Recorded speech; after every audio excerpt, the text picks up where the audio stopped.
यानंतर रोमीचे अध्यक्ष डॉक्टर प्रशांत नाईकवडी आपल्याशी नैसर्गिक शेती प्रमाणीकरण या विषयावरती संवाद साधतील. Slide please.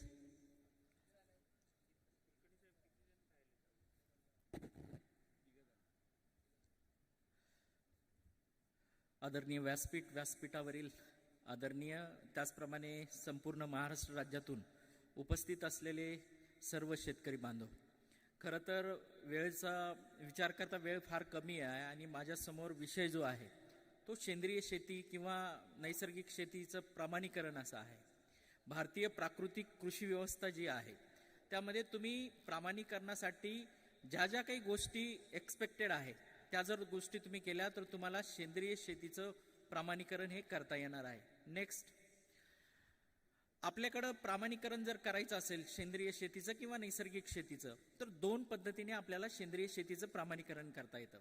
ज्या शेतकऱ्यांना त्यांच्या मालाची निर्यात करायची आहे अशा शेतकऱ्यांनी राष्ट्रीय कार्यक्रम जो आहे आपला national programme for organic production याप्रमाणे त्यांच्या शेताचं प्रमाणीकरण करणं अपेक्षित आहे. आता या प्रमाणीकरणामध्ये एकटा सिंगल शेतकरी म्हणजे स्वतः एकटा शेतकरी त्याचं शेताचं प्रमाणीकरण करू शकतो किंवा किमान 25 शेतकरी जास्तीत जास्त 500 शेतकरी असा एक गट एकत्र जर आला तर ते त्यांच्या शेताचं प्रमाणीकरण करून घेऊ शकतात. आणि दुसरं आपल्याकडे जे आहे ते पार्टिसिपेटरी गॅरंटी सिस्टीम म्हणून आहे, ज्याच्यामध्ये शेतकऱ्यांचा गट आता त्याच्यामध्ये एक शेतकरी सुद्धा त्याचं प्रमाणीकरण करून घेतो, पण किमान 5 शेतकरी जास्तीत जास्त 20 शेतकरी जे आहेत हे त्या शेतकऱ्यांचा गट जो आहे हे त्यांचं प्रमाणीकरण करून घेऊ शकतात. एनपीओपीला थर्ड पार्टी सर्टिफिकेशन असं म्हणतात, जे 32 प्रमाणीकरण संस्था आहेत ज्याला अपेडाने आज मान्यता दिलेली आहेत. या 32 प्रमाणीकरण संस्थेचे जे निरीक्षक आहे ते येऊन तुमच्या शेताचं निरीक्षण करतात. परंतु पार्टिसिपेटरी गॅरंटी सिस्टीममध्ये सहभागिता हमी प्रमाणीकरण योजनेमध्ये शेतकरीच त्यांच्या शेताचं प्रमाणीकरण करत असतात.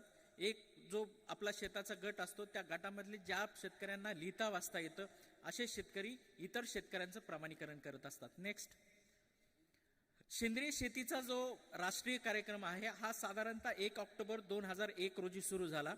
याचं FTDR foreign trade regulation development act याच्या अंतर्गत रजिस्ट्रेशन करण्यात आलं आणि त्यामुळे हा जो संपूर्ण प्रोग्राम आहे हा निर्यातक्षम करण्यात आला.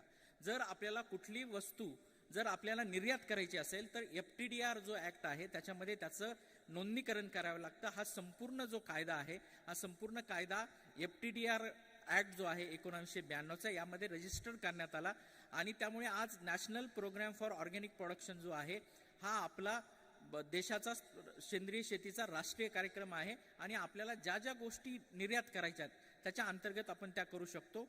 इंडिया ऑर्गॅनिक हा त्याचा लोगो ठरवण्यात आलेला आहे आणि आपण वेगवेगळ्या परदेशातले जे वेगवेगळे जे स्टँडर्ड्स आहेत जसं International Federation of Organic Agriculture मुवमेंटचं स्टँडर्ड आहे, जसं युरोपियन रेग्युलेशन्स आहेत, जसं नॅशनल ऑर्गॅनिक प्रोग्राम जो आहे United State Department of Agriculture याच्याबरोबर आपण लॅटरल ॲग्रीमेंट साईन केलेले आहेत आणि आज आपण जवळपास 69 देशांमध्ये आपल्या भारतामधून दरवर्षी निर्यात करत असतो आणि ही आकडेवारी दरवर्षी वाढत जात आहे. नेक्स्ट, हा जो कार्यक्रम आहे हा कार्यक्रम मिनिस्ट्री ऑफ कॉमर्स आणि मिनिस्ट्री ऑफ ॲग्रिकल्चरच्या संयुक्त विद्यमाने चालतो. याच्यामध्ये नॅशनल ॲक्रिडेशन बोर्ड जी आहे ही ज्या प्रमाणीकरण संस्था आहेत त्या प्रमाणीकरण संस्थांना मान्यता देणं त्यांच्यावर देखरेख ठेवणं यासाठी काम करते. आणि जी ॲपेड आहे Agriculture and Process Food Export Development Authority ही ह्या कार्यक्रमाची सेक्रेटरीय संस्था आहे आणि ही मिनिस्ट्री ऑफ कॉमर्सच्या अंडर येते. म्हणून हा कार्यक्रम मिनिस्ट्री ऑफ कॉमर्सच्या अंडर रन होतो आहे, परंतु आता मिनिस्ट्री ऑफ ॲग्रिकल्चर सुद्धा याच्यामध्ये आलेला आहे. आणि ज्या प्रमाणीकरण संस्थांना मान्यता देण्यात आलेली आहेत ह्या इंटरनॅशनल स्टँडर्ड ऑर्गनायझेशन 65 प्रमाणे सर्टिफाईड असतात आणि 32 प्रमाणीकरण संस्थांना आज म्हणजे भारत देशामध्ये आपण जर पाहिलं तर 32 प्रमाणीकरण संस्था काम करतात. महाराष्ट्र राज्यामध्ये जर आपण पाहिलं तर नोका नावाची संस्था आहेत, त्याची MD देशमुख साहेब आपल्यामध्ये अवेलेबल आहेत. नेक्स्ट, आज जर आपण सेंद्रिय शेतीच्या राष्ट्रीय कार्यक्रमाचं जर फ्रेमवर्क पाहिलं तर मिनिस्ट्री ऑफ कॉमर्स आणि मिनिस्ट्री ऑफ ॲग्रिकल्चर यांच्या इक्विव्हॅलंट इथं agriculture and export Development authority आणि ॲपेडाच्या अंतर्गत जे येतं ते नॅशनल ॲक्रिडेशन बोर्ड प्रमाणीकरण संस्था आणि प्रयोगशाळा ज्या आहेत, म्हणजे आपण जर प्रमाणीकरणाला गेलो, म्हणजे एखादा निरीक्षक जर शेतावर गेला आणि त्यांनी निरीक्षणाच्या वेळेस त्याला जर काही डाऊट्स आले, तर वेगवेगळ्या प्रकारचे हेवी मेटल्स असतील किंवा कीटकनाशकांची रेसिड्यू असतील किंवा पॅथोजेनिक ॲनालिसिस असतील, तर हे करण्यासाठी प्रयोगशाळा, अशा प्रमाणीकरण संस्था आणि प्रयोगशाळा याला मान्यता देण्याचं काम नॅशनल ॲक्रिडेशन बोर्ड करतं. आणि प्रमाणीकरण संस्थेच्या अंतर्गत एक शेतकरी असेल किंवा गटामध्ये शेतकरी असतील किंवा सेंद्रिय मालावर प्रक्रिया करणारे प्रक्रियादार असतील किंवा सेंद्रिय मालाचं ट्रेडिंग करणारे लोक असतील किंवा सेंद्रिय निविष्ठा बनवणारे व्यापारी असतील, याचं प्रमाणीकरण केलं जातं. नेक्स्ट, आज जर आपण पाहिलं तर आपला जो national programme for organic production आहे, हा जगामध्ये थोडा विविधता असलेला प्रोग्राम आहे. जगामध्ये एक आगळं वेगळं महत्त्व आहे. आपण 2011 मध्ये ट्रेसनेट नावाचा एक एलिमेंट सुरू केलेला आहे. म्हणजे सपोज आपल्याकडून जो माल निर्यात होतो याच्यामध्ये जर कुठं काही केमिकल किंवा कुठं काही रेसिड्यू आढळला, तर साधारणतः तो किमान कुठल्या 5 किंवा 10 शेतकऱ्यांमधून आला असेल, याच्यासाठी ट्रेसेबिलिटी म्हणजे माग घेण्याची पद्धत त्याच्यामध्ये आणण्यात आलेली आहे. आणि हा अतिशय ट्रान्सपरंट कार्यक्रम आहे आणि हा पूर्ण संगणकीकृत करण्यात आलेला आहे. आता याच्यामध्ये जिओग्राफिकल पोझिशनिंग सिस्टीम सुद्धा आणण्यात आलेला आहे. जो सेंद्रिय शेती करणारा शेतकरी आहे, त्या शेत्याचा युनिक आयडेंटिटी नंबर जो आहे, त्याचं लँजिट्यूड आणि लॅटिट्यूड डिस्टन्स टाकल्याशिवाय आपल्याला या प्रक्रियेमध्ये आपला जो सहभाग आहे तो नोंदवता येत नाहीये. आणि GPS मुळे ही पद्धत जी आहे ती अतिशय ट्रान्सपरंट आणि अतिशय चांगली झालेली आहे. नेक्स्ट, आज जर आपण पाहिलं तर आपल्याकडे सेंद्रिय शेतीचा नॅशनल प्रोग्राम फॉर ऑर्गॅनिक प्रोडक्शनचा जो कार्यक्रम आहे, याच्यामध्ये वेगवेगळ्या प्रकारची सर्टिफिकेशन करण्यात येतात. Next slide please. आज जर आपण पाहिलं तर आपल्याला जर थर्ड पार्टी सर्टिफिकेशन करायचं असेल, म्हणजे जर आपल्याला आपल्या शेताचं किंवा आपले जे शेतकरी गट आहे त्याचं जर आपल्याला थर्ड पार्टी सर्टिफिकेशन जर आपल्याला करायचं असेल, तर आपल्याला सगळ्यात आधी सेंद्रिय शेतीची जी मानकं आहेत, प्रमाणीकरणाची मानकं, त्याची माहिती असणं गरजेचं आहे. दुसरं, त्या मानकांचं पालन करणं आपण गरजेचं आहे. तिसरं, त्याचं डॉक्युमेंटेशन करणं गरजेचं आहे. चौथं, आपलं वर्षभराचं प्लॅनिंग असणं गरजेचं आहे, की आपण साधारणतः कुठलं बी लावणार आहे, खत वापर धोरण आपला कसा असणार आहे, कीड रोग आणि तण नियंत्रण आपण कसं करणार आहे, आंतरपिकं आपण कुठले घेणार आहोत, त्याच्यानंतर मुख्य पिकं कुठले घेणार आहोत, साधारणतः याचं उत्पादन आपलं किती येणार आहे, दूषितीकरणाचं नियंत्रण आपण कसं करायचं आहे, या सगळ्या पद्धतीने आपण वर्षभराचं नियोजन करायचं आहे.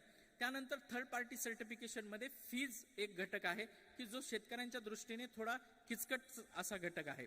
परंतु जर आपण इंटरनल कंट्रोल सिस्टीम प्रमाणे, म्हणजे किमान 25 शेतकरी, जास्तीत जास्त 500 शेतकरी जर एकत्र येऊन प्रमाणीकरण केलं, तर 1 हेक्टरी साधारणतः दरवर्षी 800 ते 1200 रुपये इतका कमी खर्च येतो. त्यामुळे जर आपण एकत्रित येऊन खर्च केला किंवा एकत्रित येऊन जर प्रमाणीकरण केलं, तर ते अतिशय परवडणारं आणि अतिशय सोपं असं माध्यम आहे. Next slide please. त्याच्यानंतर पार्टिसिपेटरी गॅरंटी सिस्टीमचा जर आपण विचार केला, तर 2014ला नमामि गंगे योजनेअंतर्गत राष्ट्रीय शाश्वत अभियान याच्या अंतर्गत परंपरागत कृषी विकास योजनामध्ये सेंद्रिय शेतीची जी योजना आहे त्याच्यामध्ये सहभागिता हमी प्रमाणीकरणाचा समावेश करण्यात आला होता. 2014 ते 2019 पर्यंत मी सल्लागार समितीमध्ये काम करत होतो आणि जवळपास बहुतांश जिल्ह्यांमध्ये पार्टिसिपेटरी गॅरंटी सिस्टीमचा प्रचार आणि प्रसार करण्याचं काम माझ्याकडे होतं. आणि मोस्टली म्हणजे कोकण असेल, विदर्भ असेल, मराठवाडा असेल किंवा पश्चिम महाराष्ट्र असेल, बऱ्याचशा ठिकाणी सहभागिता हमी योजनेमध्ये आपली जी योजना होती परंपरागत कृषी विकास योजना, याच्यामध्ये हजारो शेतकऱ्यांनी सहभाग नोंदवला होता. आणि ही योजना अतिशय सोपी आहे. म्हणजे आता प्रमाणीकरण आपल्या हाती, प्रमाणीकरण आपल्या दारी अशी म्हणायची वेळ आलेली आहे. या प्रमाणीकरण सिस्टीममध्ये जो शेतकऱ्याचा खर्च आहे तो अगदी नगण्य, म्हणजे 300 रुपयापासून तर 1000 रुपयापर्यंत आहे. ती जी प्रादेशिक परिषद आहे त्या प्रादेशिक परिषदेशी जर आपण चांगलं टायअप केला, आपण जर त्यांच्याशी चांगला संबंध ठेवला, तर आपल्याला आपला जो गट आहे तो गट वाढून आपल्याला सहभागिता हमी प्रमाणीकरण योजना जी आहे ती राबवता येते. डोमेस्टिक जे मार्केट आहे, म्हणजे आपल्या देशांतर्गत असेल किंवा स्थानिक मार्केटला आपल्याला जर विश्वासार्हता प्रदान करायची असेल आणि जास्तीत जास्त सेंद्रिय शेतीमध्ये आपल्याला जर सहभाग नोंदवायचा असेल, तर सहभागिता हमी प्रमाणीकरण योजना ही अतिशय लाभदायक आणि अतिशय चांगली आहे. ह्या centre for organic farming Ghaziabad आहे.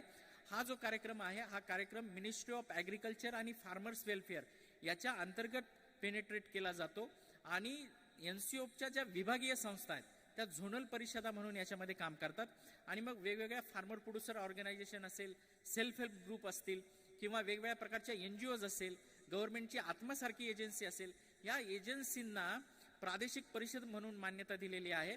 आणि आता त्याच्या पलीकडे जाऊन फॅसिलिटिंग एजन्सी म्हणजे सर्टिफिकेशन फॅसिलिटिंग एजन्सी की एखादी अशी संस्था जी त्या गटातल्या शेतकऱ्यांना सहकार्य करेल, त्यांना प्रशिक्षण देईल, त्यांच्या मार्केटिंगसाठी त्यांना खर्च करेल, त्यांचं इंटरनल इन्स्पेक्शन करून घ्यायला मदत करेल. तर अशा प्रकारे पार्टिसिपेटरी गॅरंटी सिस्टीम जी आहे ती आता आपल्याकडे काम करते आहे. आणि ह्या 2 योजना ज्या आहेत म्हणजे हे 2 जे प्रमाणीकरणाचे माध्यम आहेत या प्रमाणीकरणाच्या माध्यमातून आपण आपल्या शेताचं प्रमाणीकरण करून घेऊ शकतो. Next slide. याच्यामध्ये जर आपण पाहिलं याची जी कार्यप्रणाली तर शेतकरी गट हा महत्वाचा आहे. शेतकरी गटानंतर स्थानिक गट 5 किंवा 10 शेतकऱ्यांचा, त्यानंतर प्रादेशिक परिषदा येतात. प्रादेशिक परिषदेनंतर सेवा पुरवणाऱ्या संस्था फॅसिलिटिंग एजन्सी येतात.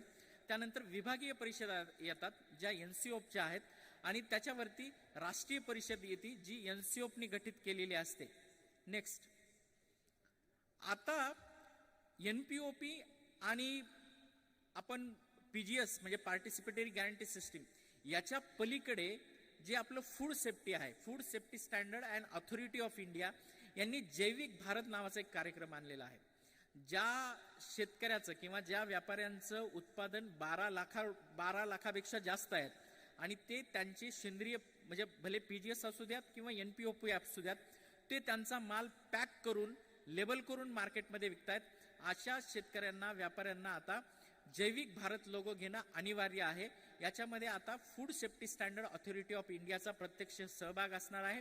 तुमचं जे सेंद्रिय पदार्थ आहे तो पदार्थ ज्यावेळेस तुम्ही पॅक करून विकले जातात त्यावेळेस जे फूड इन्स्पेक्टर आहेत हे अन्न आणि भेसळ प्रशासन विभागातले हे तुमचं मार्केटमधून माल उचलू शकतात, त्याचं ॲनालिसिस करून घेऊ शकतात आणि त्याच्यामध्ये जर तफावत जर आढळली, तुम्ही जर ऑर्गॅनिकच्या नावाखाली लोकांना जर फसवत असाल तर इंडियन पिनल कोड प्रमाणे तुम्हाला शिक्षेची तरतूद करण्यात आलेली आहे. किमान 2 वर्षाचा कारावास आणि किमान 50,000 रुपये दंड असं या शिक्षेचं स्वरूप आहे. त्यामुळे जैविक भारत लोगो जो आहे हा आरोग्याच्या दृष्टीने अतिशय महत्वाचा आहे आणि food safety standard authority of इंडियाचा प्रत्यक्ष सहभाग आता ह्या प्रमाणीकरण योजनेमध्ये असणार आहे. Next slide. आता या प्रमाणीकरण यंत्रणेमध्ये आपण कुठल्या कुठल्या गोष्टींचं प्रमाणीकरण करून घेऊ शकतो. सगळ्यात महत्वाचं जे आहे ते पीक उत्पादन. एक सामान्य शेतकरी त्याच्या शेताचं प्रमाणीकरण करून घेऊ शकतो किंवा किमान 25 जास्तीत जास्त 500 शेतकरी एकत्र येऊन गटाद्वारे त्यांच्या शेताचं प्रमाणीकरण करून घेऊ शकतात. दुसरं, आपल्याकडे जे पाळीव प्राणी आहेत, गायी असेल, म्हैस असेल, इमू असतील, कोंबड्या असतील, मग आपल्याकडे ऑर्गॅनिक मिल्क नावाची कन्सेप्ट आहे किंवा ऑर्गॅनिक मटन नावाची कन्सेप्ट आहे, ऑर्गॅनिक एग्ज नावाची कन्सेप्ट आहे. याचं प्रमाणीकरण आपण करून घेऊ शकतो. पाळीव प्राणी, दुग्धजन्य जे पाळीव प्राणी आहे त्याला जर आपण एका विशिष्ट प्रकारे मानकाच्या साहाय्याने जर आपण याचं पालन पोषण केलं तर आपण या गोष्टींचं प्रमाणीकरण करून घेऊ शकतो. तिसरं, ज्या निविष्ठा आपल्याला सेंद्रिय शेतीमध्ये वापरायच्या आहेत, ज्याला आपण बायोफर्टिलायझर किंवा बायोपेस्टिसाइड म्हणतो, अशा निविष्ठांचं सुद्धा प्रमाणीकरण आता केलं जातं. आणि जर तुम्ही सेंद्रिय शेती करत असाल आणि त्याचं प्रमाणीकरण जर तुम्ही करत असाल तर तुम्ही तुमच्या शेतावर अशाच निविष्ठा वापरल्या पाहिजे की ज्या सेंद्रिय शेतीच्या राष्ट्रीय कार्यक्रमाप्रमाणे प्रमाणित आहेत. त्यानंतर सेंद्रिय जो शेतमाल आहे त्याच्यावर ज्या प्रक्रिया केल्या जातात, सपोज आंबा आहे आणि आंब्यापासून आपण ज्यूस बनवणार आहेत, ऑर्गॅनिक आंब्याचा ऑर्गॅनिक ज्यूस आपल्याला करायचा आहे, त्याची एकाग्रता जी आहे, सेंद्रिय एकाग्रता ती अखंड राहावी यासाठी प्रक्रिया युनिटचं सुद्धा आपल्याला इन्स्पेक्शन करता येतं. त्यानंतर व्यापारी जे आहेत म्हणजे सेंद्रिय शेतकरी जे आहेत त्यांच्याकडून सेंद्रिय शेतमाल घेतला आणि तो निर्यात केला किंवा स्थानिक बाजारपेठेमध्ये विकला, अशा सुद्धा व्यापाराचं आपल्याला ऑर्गॅनिक सर्टिफिकेशन करता येतं. त्यानंतर जंगलामध्ये राहणारे जे आदिवासी शेतकरी आहेत, आपण जर त्यांच्या मार्फत जंगलामध्ये मिळणाऱ्या वनस्पतींचे म्हणजे आवळा असेल, रिठा असेल, ब्राह्मी असेल, सिकाकाई असेल, याचे जर आपण प्लांट पार्ट गोळा केले तर त्याचं सुद्धा वाईल्ड कल्टिवेशनच्या अंतर्गत आपल्याला सर्टिफिकेशन मिळू शकतं. कोकणामध्ये आपल्याकडं काजू जो होतो त्या काजूचं किंवा कोकमचं सुद्धा आपल्याला वाईल्ड हार्वेस्टच्या अंतर्गत ऑर्गॅनिक सर्टिफिकेशन करता येतं. याच्यामध्ये एक झूम कल्टिवेशन नावाची संकल्पना आहे. जे आदिवासी शेतकरी आहेत, हे आदिवासी शेतकरी पहिल्या वर्षी एका ठिकाणी शेती करतात, दुसऱ्या वर्षी ते शेत साफ करतात, तिथं त्यांची शेती करतात. त्याला आपण झूम कल्टिवेशन असं म्हणतो. याचं ऑर्गॅनिक सर्टिफिकेशन होतं. आणि वाईल्ड कल्टिवेशनचं जे सर्टिफिकेशन आहे ते एकाच वर्षामध्ये होतं. त्यानंतर सेंद्रिय मधमाशी पालन प्रमाणीकरण सुद्धा आपल्याला याच्यामध्ये होतं. जे आपण पेट्या लावतो त्याचं सुद्धा प्रमाणीकरण आपल्याला करता येतं. आणि पाण्यातील जे प्राणी आहेत, ऑक्टोपस असेल, फिश असेल किंवा प्रॉन्स असेल, याचं सुद्धा ऑर्गॅनिक सर्टिफिकेशन केलं जातं. Next slide. आता आपल्याला सेंद्रिय प्रमाणीकरण आपल्याला करायचं आहे. मी एक 5 मिनिटात फक्त संपवतो. आपल्याला सेंद्रिय शेतीचं प्रमाणीकरण करायचं आहे तर आपल्याला कुठल्या कुठल्या गोष्टींची काळजी घ्यावी लागते. तर सगळ्यात महत्त्वाचं निवास व्यवस्थापन करणं गरजेचं आहे. जर आपल्याला आपल्या शेताचं ऑर्गॅनिक सर्टिफिकेशन करायचं असेल तर आपण ज्या क्षेत्रावर सेंद्रिय शेती करणार आहोत त्या क्षेत्राच्या बॉर्डरवर आपण असे पिकं लावले पाहिजेत जे मित्रकिडींना मोठ्या प्रमाणात थारा देतील, जे पक्ष्यांना थारा देतील, ज्या ठिकाणी मोठ्या प्रमाणात गांडूळ येऊ शकतील, ज्या ठिकाणी मोठ्या प्रमाणात जैवविविधतेबरोबर बायोविविधता म्हणजे बायोडायव्हर्सिटी सुद्धा निर्माण होऊ शकेल. अशा पद्धतीसाठी आपण निवास व्यवस्थापन करणं याच्यामध्ये गरजेचं आहे. नेक्स्ट त्यानंतर पीक व जैवविविधता. जर आपल्याला ऑर्गॅनिक फार्मिंगचं म्हणजे जर आपण सेंद्रिय शेती करत असू किंवा नैसर्गिक शेती करत असू किंवा कुठल्याही प्रकारे प्राकृतिक शेती करत असू तर आपल्याला आपल्या शेतावरती पीक विविधता मेंटेन ठेवणं गरजेचं आहे. आपण जे मुख्य पीक लावतो त्याच्याबरोबर आपण द्विदल वर्गीय पीक लावणं गरजेचं आहे. मग द्विदल वर्गीय पीक जर आपण लावलं तर सगळ्यात महत्त्वाचं एक तर ते क्रॉप इंडिकेटर म्हणून काम करतात. दुसरं महत्त्वाची गोष्ट की ते ट्रॅप क्रॉप म्हणून काम करू शकतात. द्विदल वर्गीय वनस्पती जे आहेत ते मोठ्या प्रमाणात नायट्रोजन देतात.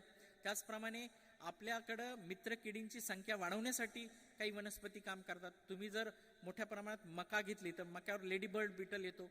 चवळीचं पीक घेतलं तर चवळीवर क्रायसोपा कार्नी येतो, जो एका वेळी हजारो जे रस शोषक किडींचे अंडे आहेत तो फस्त करतो. अशा प्रकारे आपल्याला पीक विविधता घेणं गरजेचं आहे. आणि याच्यामध्ये अल्टिमेट एक कारण असं आहे, जर आपल्याकडे पीक विविधता असेल म्हणजे एकामेकाला सहचारी असणारी पिकं जर आपण प्रमाणीकरणामध्ये घेतले, सपोज एखाद्या पिकाला म्हणजे मुख्य पीक आहे त्या पिकाला जर आपल्याला रेट मिळाला नाही तर इतर 3 पिकांमुळे आपल्याला मार्केटमध्ये थोडा रेट मिळतो आणि आपलं आर्थिक जे गणित आहे ते कोलमडत नाही. आणि दुसरं की आपल्याला बाहेरून निविष्ठ आणण्याची गरज पडत नाही.